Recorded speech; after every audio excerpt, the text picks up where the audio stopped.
so far as matters relating to trustees to whom the property has been entrusted, or in case of disability as minors or insane persons and similar cases are concerned.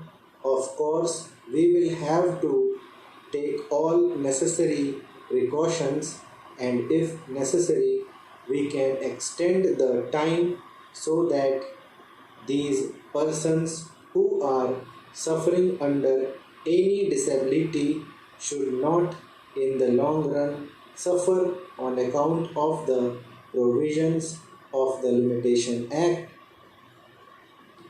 That is one of the fundamental things which I hope the select committee will bear in mind. Apart from these two considerations, the other consideration that I will place before the select committee is relating to property, whether it is on the basis of contract or otherwise. I am glad that they are trying to very much simplify things by including definite categories into a simple form. Similarly, by including petitions in applications, they are trying to cover up a bigger scope, and all these details I need not go into at this stage, but I would request that they get the time reduced rather than extend it. For instance, in money matters, instead of 3 years, I would be happy if it is a case of 1 year. In matters of land, of course, those days when there were big zamindars, big talukdars, or jagirdars were different. Now the whole trend has changed. If at all a litigation is confined to commercial matters where everybody is alert,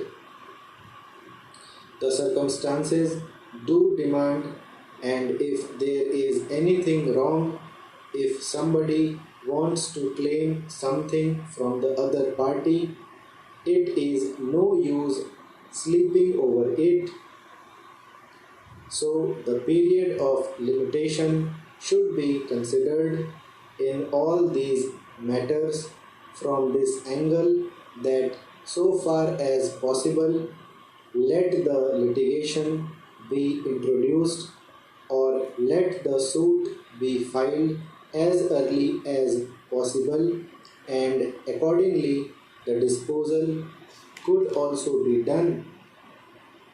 So I would request the select committee to take the changed circumstances of the country into consideration and come to the conclusion to simplify matters and let us reduce it so that the limitation as far as possible may be reduced. We know that protracted disputes go on, as I have just pointed out, which give rise to different interpretations, as is evident from the Law Commission report, and the different high courts have taken different views on certain matters.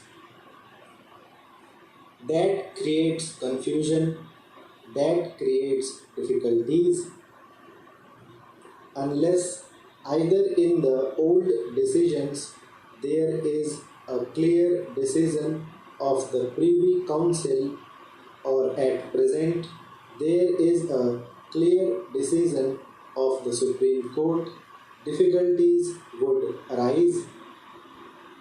So I would suggest that all these cases should be taken into consideration.